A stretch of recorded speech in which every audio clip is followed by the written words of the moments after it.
मेरी शक्ल दिखाई दे रही है? Yes sir. आवाज आ रही है? ठीक है।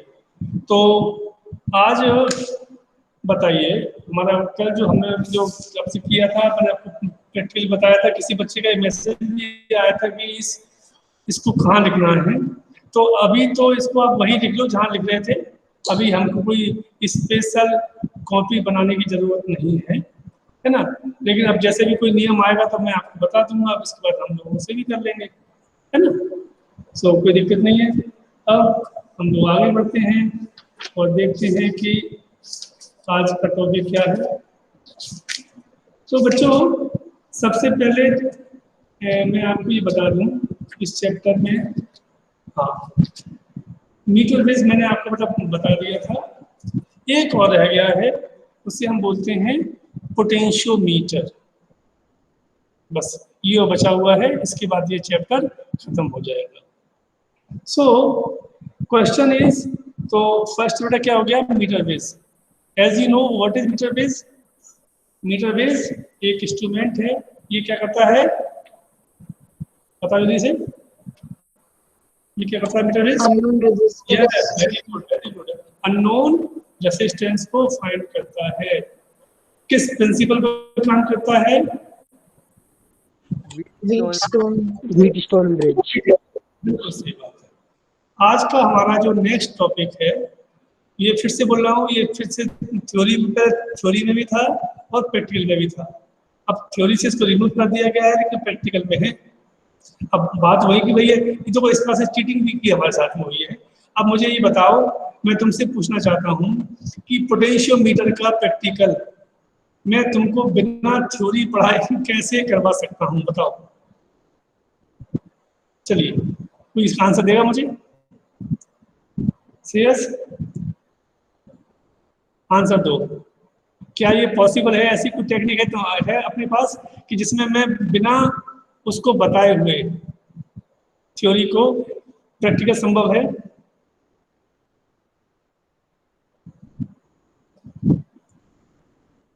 आयुष? नो सर, संभव नहीं है। तो वो ये है बेटा, तो ये दिक्कत आ रही है, तो इसलिए अब अपने को उसको पढ़ना पड़ेगा।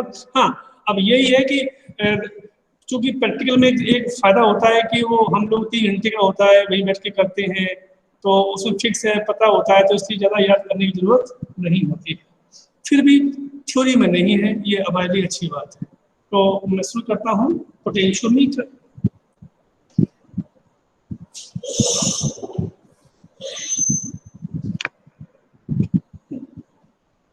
ध्यान दो बच्चों, what is potentiometer? Again, it is a more or like that of meter base. इसमें भी एक ऐसा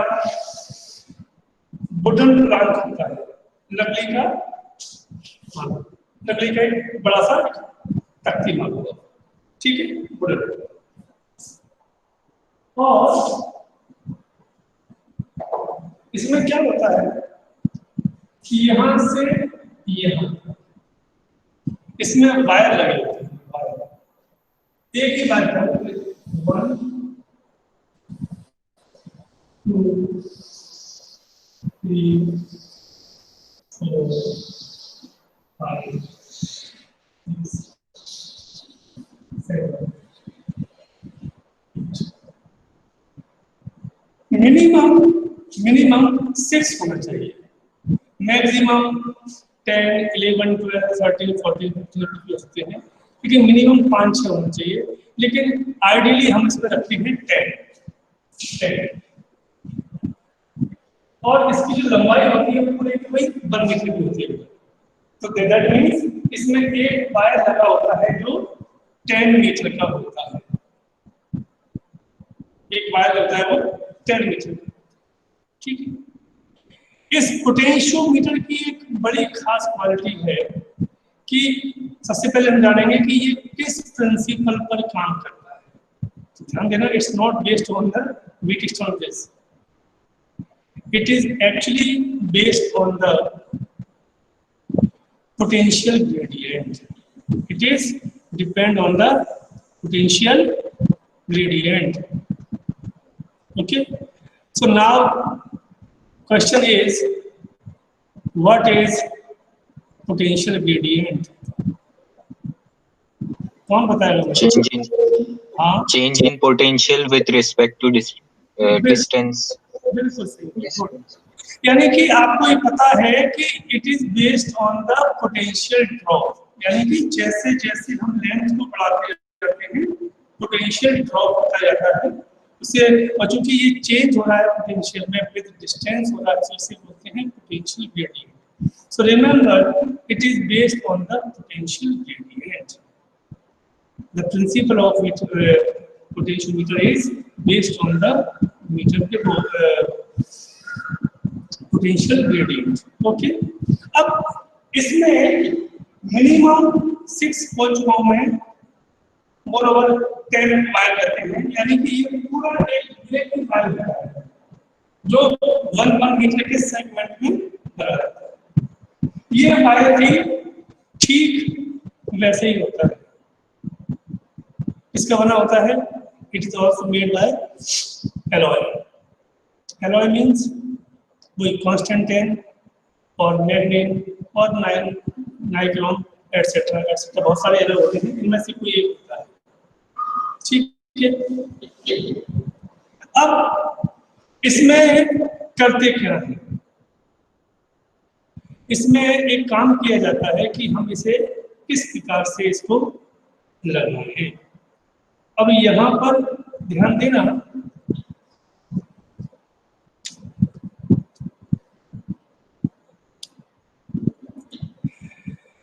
सपोज इसको हम ऐसा लेते हैं, ये वायर है, ये इसमें हम लोग क्या करते हैं, सबसे पहले यहाँ से ये एक पॉइंट है, यहाँ से वायर बाहर निकला और इसमें लगा दी एक बैटरी।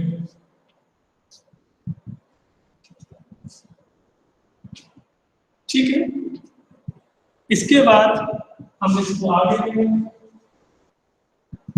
ठीक है, इसे बोलते हैं हम लोग रेजिस्टेंस, और यहाँ पर हमने लगा दी एक कुंजी की और इसमें होगा अपने बैटरी।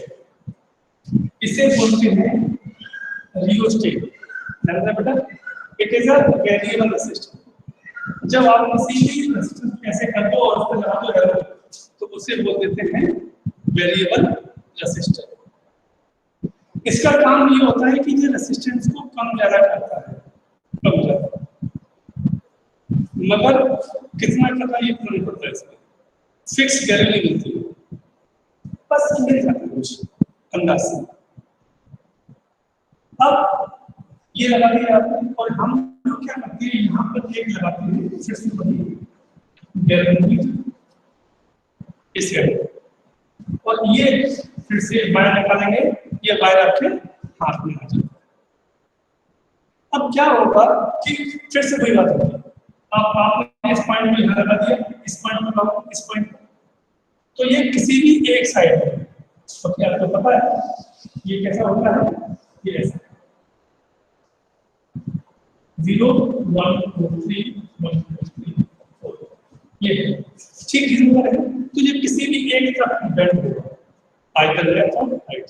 मान लो लेफ्ट हो गया, फिर आप इसको यहाँ लगाइएगा तो उसको राइट में जाना चाहिए, यहाँ यदि राइट में है तो इसको यहाँ पर लेफ्ट में होना चाहिए, वो सेम है।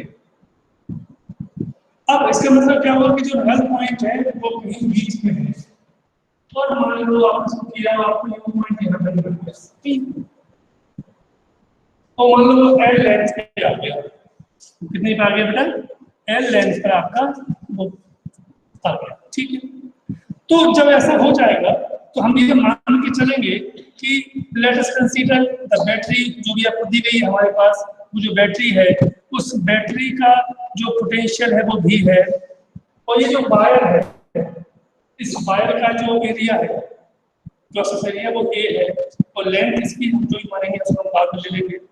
सो मान लो ये इस पॉइंट पे आकर के ये रुक गया, ठीक, यहाँ पे आकर के 0 पे आ गया, तो इसे हम बोलेंगे V is equal to I। कितना आ गया है? V is equal to IR। V is equal to I, R कितना हो जाएगा? रेजिस्टेंस क्या होता है? रो L अपॉन A, ठीक, रो L upon A।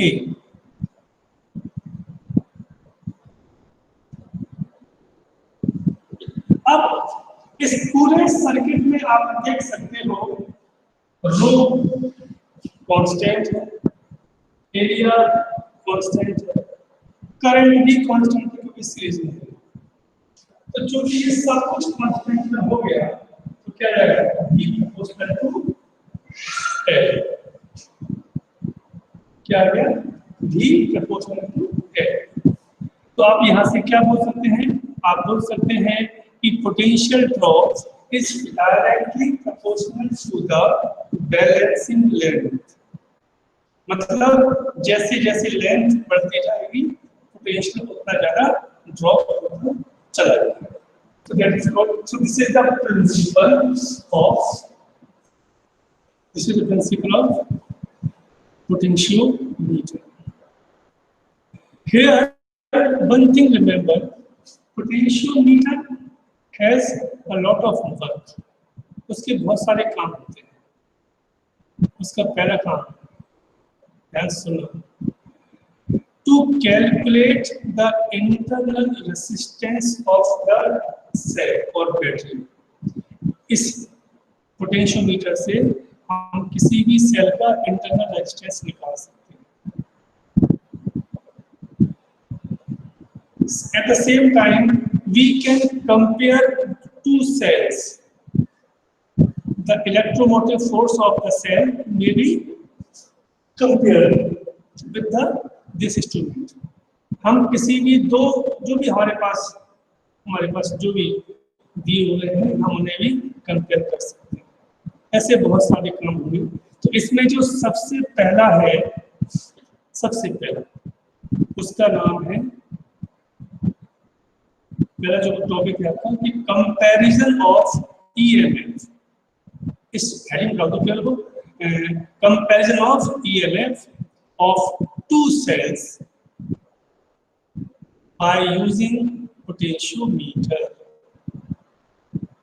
Comparison of EMFs of two cells by using potentiometer। ठीक है, पोटेंशियोमीटर से हम कैसे इसको कंपेयर करेंगे, ये क्वेश्चन है। ये बड़ा अच्छा क्वेश्चन है। ये आपके थ्योरी में नहीं है, मतलब आपके प्रैक्टिकल में है। अब कैसे करेंगे? अब बेटा थोड़ा ध्यान देना कि ये जो मैंने तुमको बनाया था ये था, ये सिर्फ बैंड में रखा है कि वास्तव में क्या है, ये एक सिंगल फाइल ही तो है। तो मैं अपनी जो नेक्स्ट जो है डायग्राम उसमें मैं इसको पूरे को एक ही फाइल बनाऊंगा। ठीक, अब क्या करेंगे आप यहाँ पर, इसको ये लेंगे, ये लिया और आपने यहाँ लगा दिए बैटरी, यहाँ लगा दिया आपने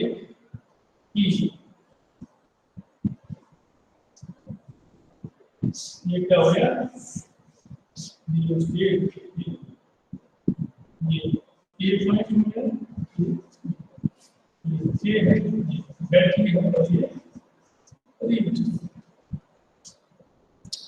अब आपको जो दो सेल दिए गए हैं, मानेंगे suppose we have two cells of electromotive force E1 और E2। तो एक सेल मान ये है, सेकंड सेल ये। तो इन दोनों के जो पॉजिटिव होंगे वो पॉजिटिव यहाँ आप जोड़ दें। ठीक, मतलब क्या होगा, इस बैटरी का पॉजिटिव और इन दोनों सेल का पॉजिटिव एक ही जगह पे आएगा, ये E1 और ये E2। तो ध्यान से देखते चलना, जहां भी लगे आपको मुझे तुरंत टोक दे दो, किसका सही नहीं लगा। ओके, अब यहां से क्या होगा, अब ये दोनों के नेगेटिव, तो यहाँ पर क्या करते हैं, हम लोग एक टू वे की लेते हैं, टू वे की। ये टू वे की क्या होती है कि ये आपको आपने देखा होगा बच्चों, जिसको पता होगा तो थोड़ा सा मुझे माइक को खोल के बात करें मुझसे। आजकल घरों में कुछ जगह पर ऐसे स्विच लगाए जाते हैं जो दो स्विच होते हैं और उससे एक ही बल्ब जलता है। मान लो कि छत पे लगा दिया, तो एक छत पे जाकर के भी आप चाहें तो उसको चालू कर सकते हैं और आप चाहें तो उसको नीचे से भी चालू कर सकते हैं। ये कितने बच्चों को पता है? सर एक जीनो के नीचे और जीनो के ऊपर। Yes sir. वो होता है, मैंने आपको समझ आ गया ना कि दो स्विच होते हैं, वो अलग अलग लगे होते हैं, वो एक ही को करते हैं ऑपरेट, वो एक ही स्टूडेंट को, मैं चाहे वो अप्लायंस को करते हैं, चाहे बल्ब हो, चाहे कुछ भी हो, तो उसे बोलते हैं टू वे की। ठीक है, यहाँ होती है। उस टू वे की में क्या होता है कि इसमें 3 पॉइंट होंगे, वो पॉइंट कैसे होते हैं?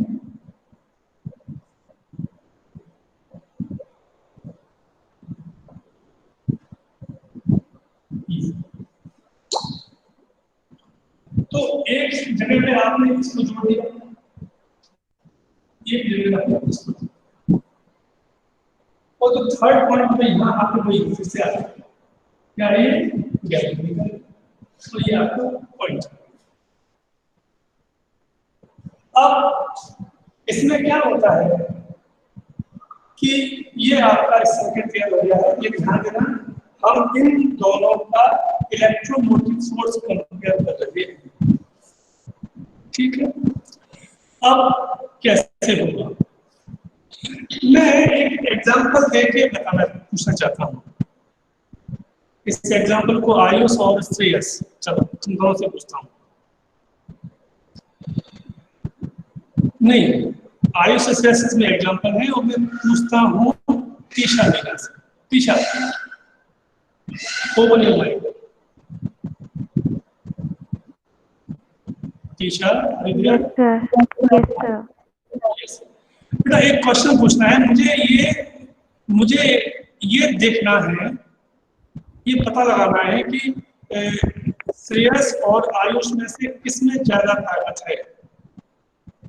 तो मैं कैसे पता लगाऊं, मुझे बताओ,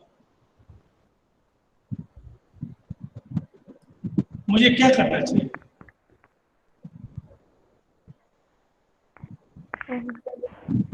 और हाँ, मैं पहले एक बार बता दूं आपको, ये मत बोलना कि सर उन दोनों की आपस में कुश्ती करवा दो, जो जीतेगा वो सिकंदर, वो आपस में नहीं लड़ेंगे। अब बताओ, आयुष और श्रेयस में कौन ज्यादा ताकतवर है, ये पता लगाना है। तो कैसे पता लगाया जाएगा?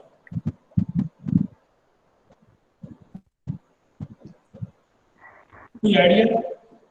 चलिए कोई बात नहीं, सर पावर से। क्या बेटा?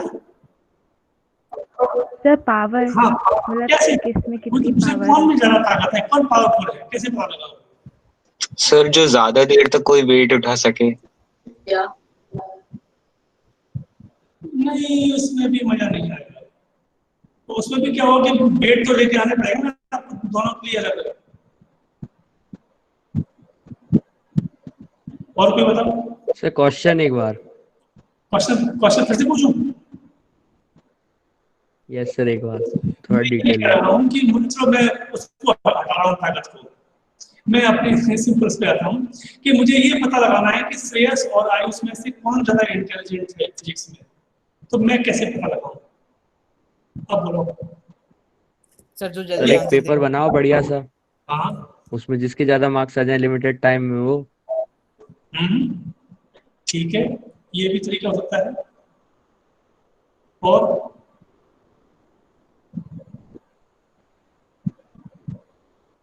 सर जो फिजिक्स को अप्लाई कर पाए आसान अच्छे से। नो, ना ना, तो कोई बात नहीं बता। यहाँ पर बेटा क्या होगा कि जो शेष निकाल उसी को सबसे मैं ठीक कर दूं, कि अब मुझे ये पता लगाना है कि श्रेयस और आयुष में से कौन ज्यादा इंटेलिजेंट है। तो सबसे पहले है, तो अच्छा मैं ये कहूँ कि मुझे श्रेयस और आयुष में से किसी एक बच्चे को पता लगाना है कि वो कौन इंटेलिजेंट है, और मैंने फिजिक्स में, और मैंने उसके लिए मान लो रोनित से कह दिया, स्टूडेंट ऑफ क्लास 11, कि बेटा पता लगाओ कि श्रेयस भैया में से और आयुष भैया में से कौन ज्यादा इंटेलिजेंट है। क्या वो पता लगा सकता है? तो उसमें हम दोनों से ज्यादा दिमाग होना चाहिए तो पता लगा पाएगा। वेरी गुड, बिल्कुल सही आंसर है। इसका मतलब क्या हुआ कि एटलीस्ट जो आपका टेस्ट ले रहा हो उसके पास आपसे ज्यादा अकल होनी चाहिए। तो मैं मानता हूँ कि मेरे पास तुमसे ज्यादा अकल है, ठीक है। तो अब मैं आपसे क्वेश्चन पूछूंगा। मैंने पहला क्वेश्चन पूछा, दोनों ने आंसर दिया, दूसरा पूछा, तीसरा पूछा, चौथा, पांचवा, छठवां, सातवां आंसर एक ने दिया, एक ने नहीं दिया, ए ने दिया, बी ने नहीं दिया। तो ये प्रूफ हो गया, ये प्रूफ हो गया कि कौन इंटेलिजेंट हो गया, ए और बी। नहीं सर, अभी ऐसे थोड़ी सर, पूरे सवाल होने चाहिए ना। एक फिक्स कर लो कितने सवाल हैं, उसमें से ऐसा भी तो हो सकता है सर 8वां सवाल वो दे दे और पहला ना दे पाए। हाँ नहीं, उसमें अपन ये मान के चल रहे हैं कि ये एक एजम्पशन कर लेते हैं कि वो उसके बाद आंसर नहीं दे पाएगा। तो मान लो कि ए ने 7th पर रुक गया, बोला कि अब मुझे इसके आगे आंसर नहीं आते। मान लो कि उसको आगे के पता भी है, चलो ठीक है आपकी बात मानता हूँ मैं। उसने देखा कि उसने 7 आंसर दिए उसने, ए ने, और बी ने दिए 8। तो कौन कौन होशियार होगा? 8 वाला। 8 वाला। कितना? एक क्वेश्चन ज्यादा। 8/7। लेकिन हो सकता है कि वो 9 दे दे, हो सकता है कि वो 10 दे दे। तो अब वो जितना ज्यादा आंसर देते चला जाएगा उतना ही वो सफल हो जाएगा। बस सेम थ्योरी यहाँ पर भी है। यहाँ पर ये मान लो कि ये बेटा मैं हूं, ये, और ये आयुष है और ये श्रेयस है, ऐसे मान लो। ये मैं, ये आयुष और ये श्रेयस है। ओके, अब क्या होगा, मान लो कि पहले मैंने इसे कनेक्ट किया, ये बाहर हो गया। अब क्या होगा कि मैंने नल पॉइंट लिया, मैं यहाँ से ऐसे ऐसे ऐसे ऐसे ऐसे ऐसे, और मालूम पड़ा कि ये यहाँ आकर के पहला नल पॉइंट आ गया L1 पर। इसका मतलब मालूम क्या होगा बेटा कि इस बैटरी को ये केवल L1 लेंथ तक ही रोक पाया। ओके, फिर मैंने क्या किया, इसको ऐसे हटा के इससे जोड़ दिया, और मान लो कि वो L2 तक पहुंच गया, वहां जाके उसका डिफ्लेक्शन आया। अब होगा क्या, यहाँ पर होगा ये कि यदि मैं पहले केस की बात करता हूँ, फर्स्ट केस की बात करूं, तो फर्स्ट केस में जो मान लो ये इसमें A1 और इसमें A2 मान लो, ये है B, तो A1 कितना हो जाएगा L1 और A2 कितना है L2। सो हियर पोटेंशियल जो ड्रॉप है कौन सा वाला, VA1, ये कितना होगा, ये होगा KL1, VA1 K क्या है, वो कांस्टेंट था जो हम कहते हैं कि वो V प्रोपोर्शनल टू L आया था, I A रो बड़ा, तो KL1। अच्छा, VA2 कितना आ जाएगा, KL1। In the condition of balance, this will be equal to E1 and it will be equal to E2। मतलब इस बैटरी का इलेक्ट्रोमोटिव फोर्स और इसका पोटेंशियल ड्रॉप जहां जाकर के सेम हो जाएंगे, बराबर हो जाएंगे, बस वहीं पर ये बैलेंस पॉइंट आ जाएगा। यानी कि फर्स्ट बैटरी का इलेक्ट्रोमोटिव फोर्स मतलब यदि ये बैटरी 2 वोल्ट की है, ये बैटरी, तो जैसे ही 2 वोल्ट ड्रॉप होगा वहीं पर ये बैलेंस पॉइंट आ जाएगा। 2 से कम है तो लेफ्ट दिखाई देगा और 2 से ज्यादा है तो वो राइट साइड। ऐसे ही इसका हो जाएगा। तो E1 is equal to KL1, E2 is equal to KL2 divide, so E1 upon E2 is equal to L1 upon L2. This is the principle of to compare the electromotive force of 2 cells. अब ये रामायण आपको लिखनी नहीं है theory में, लेकिन आपका ये फार्मूला आपके सिलेबस में है। E1 upon E2 is equal to L1 upon L2। अब मैं आपको मैं बोलता डायरेक्ट तो आप उस तरह कहाँ से आ गया, तो इसलिए मजबूरी में आप ये पढ़ना पड़ेगा। अब लैब में क्या करेंगे आप? लैब में आप ऐसे सिस्टम को लगाएंगे, ठीक है, समझ में आ गया, लगा दिया। फिर आप एक की लेंगे, उस की को यहाँ लगाएंगे बीच में, तो ये कनेक्शन में आ गया। और फिर आप ऐसे करेंगे, मान लो यहाँ जा करके मान लो 230 कितना आ गया, 230 सेंटीमीटर का फर्स्ट पॉइंट आएगा। ओके, फिर हमने एलटी निकाला, वो मान लो 290 का है। बस तो क्या करोगे आप? E1 upon E2 is equal to 230 upon 290 से सॉल्व कर लेना, वही आपका आंसर बन जाएगा। आप उससे कह पाएंगे, आप उसको आसानी से कह पाएंगे, क्या कह पाएंगे कि सर ये इसमें से कौन सा जो है सेल है वो अधिक पावरफुल है, किसकी बैटरी ज्यादा स्ट्रांग है, इन दोनों। हाँ, अब ध्यान देना बेटा, यदि सपोज मुझे बताती है कि सपोज करो कि ये बैटरी जो है, ये बैटरी इन दोनों से कम पावर की होती, तो क्या होता? कभी भी आपको नल पॉइंट नहीं मिल पाता, कभी भी आपको नल पॉइंट नहीं मिल पाता।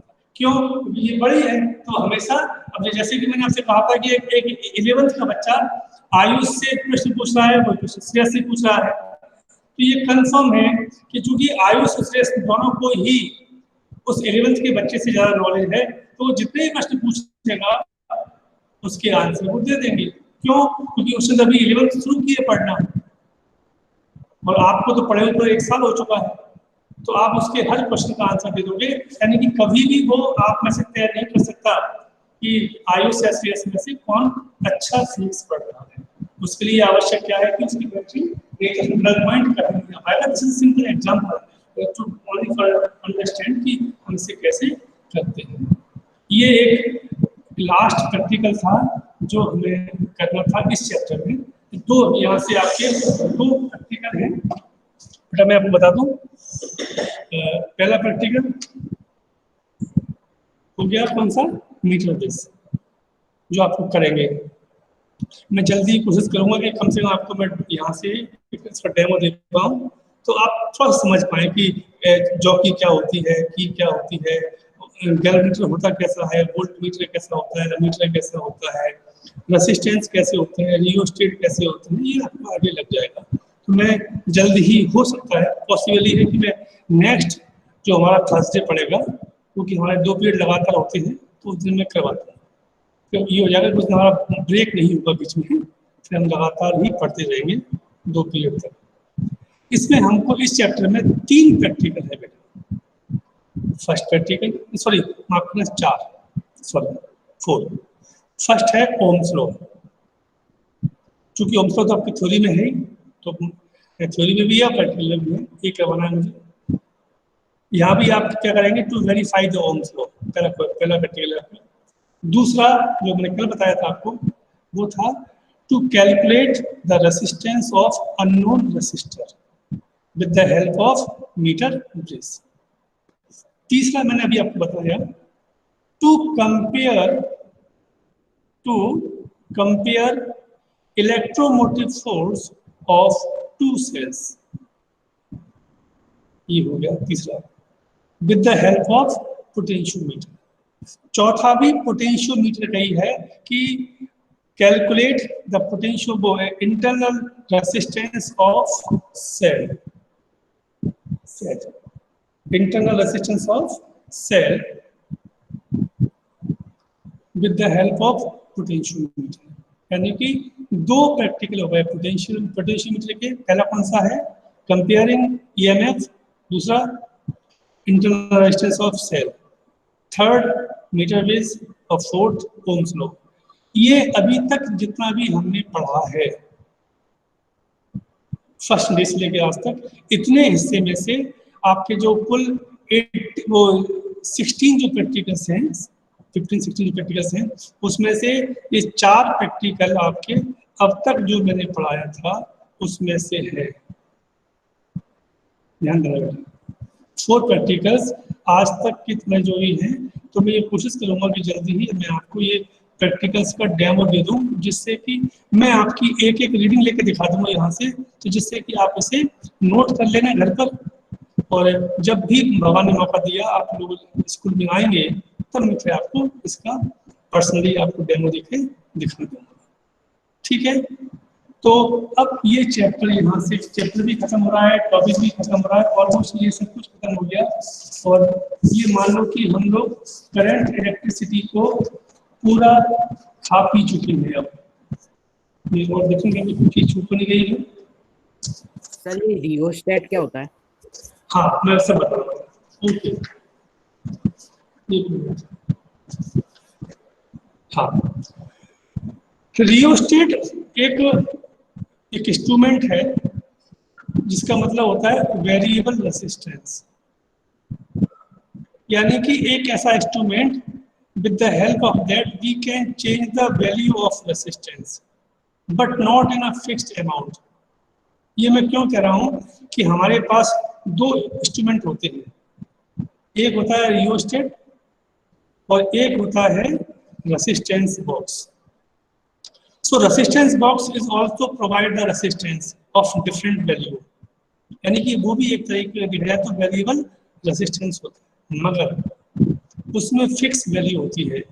मान लो आपको चाहिए 10 ओम चाहिए तो 10 निकाल सकते हो, 15 मिल जाएगा, 17, तो जितना आप उससे मांगोगे उतना ही देगा, ना उससे कम ना उससे ज्यादा।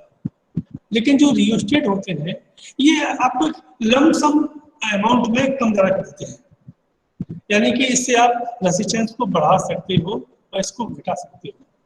मैं आपको एक अभी आपके दिमाग में थोड़ा सा डालने के लिए पूछ रहा हूँ, मुझे एक एग्जांपल दे के बताओ, आपके घर में होता है रियोस्टेट,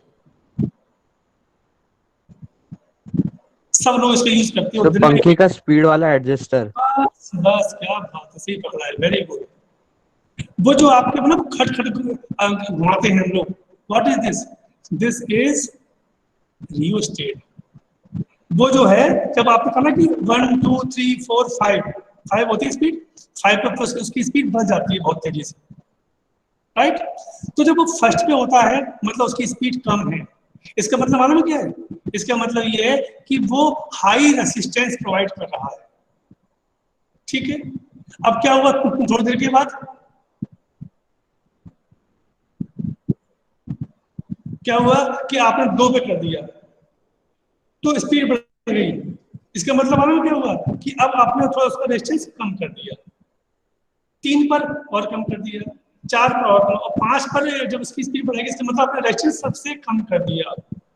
ये मैं बात कर रहा हूँ किसकी, वो खट खट खट होता है। तो आजकल तो बड़े वाले आ गए हैं, कौन से वाले, जिसमें हम लोग बिल्कुल स्मूथली घुमा सकते हैं इसको, कितनी स्पीड देनी है कितनी स्पीड नहीं देनी है।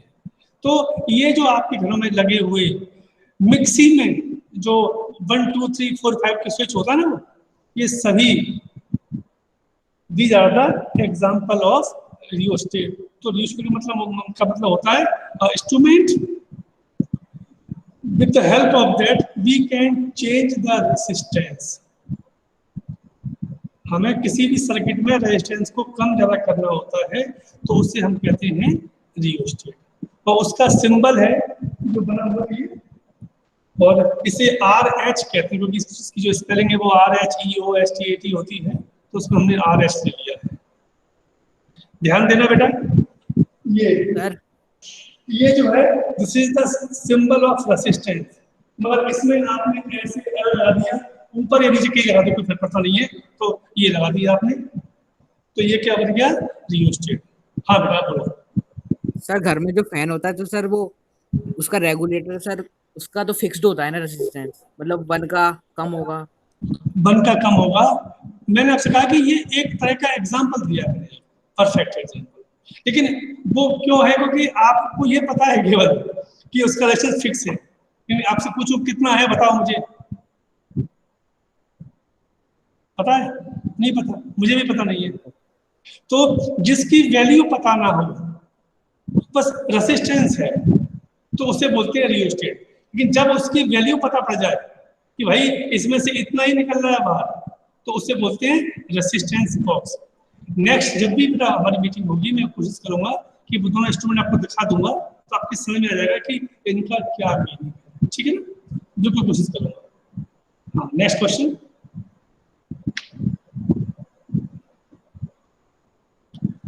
ओके तो ठीक है, अभी हम लोग थोड़ा सा ब्रेक लेते हैं, टाइम भी हो गया है, और फिर 15 मिनट के बाद फिर से मिलते हैं, है ना। आप भी थोड़ा सा चाय पानी पी लो, है ना। ओके साईराम। सर आज जो सर पीटीएम है तो सर उसमें क्या कैसे आना है? हाँ हाँ हाँ, वो वीडियो। अभी जो है ना, जैसी मीटिंग शुरू होगी ना, मुझे पहला बताया याद करवा देना कि आपको क्या क्या करना है, मैं बता दूंगा सब आपको, है ना। Yes sir. ठीक है, ओके। सर हाँ बोलो बेटा। सर ये पूछना था कि सर ये यूथ पार्लियामेंट एग्जाम के बाद ही होगा ना, मतलब अभी टाइम है ना? हाँ हाँ टाइम तो है, okay sir, thank you sir. भर दो बेटा भर दो। सर भर दिया। ठीक है, कौन बोल रहा है? सर आस्था। हाँ गुड बेटा, ठीक है बेटा। Okay sir.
का सफल है ये कैसा सफल, कोई समझा नहीं, कोई जान नहीं।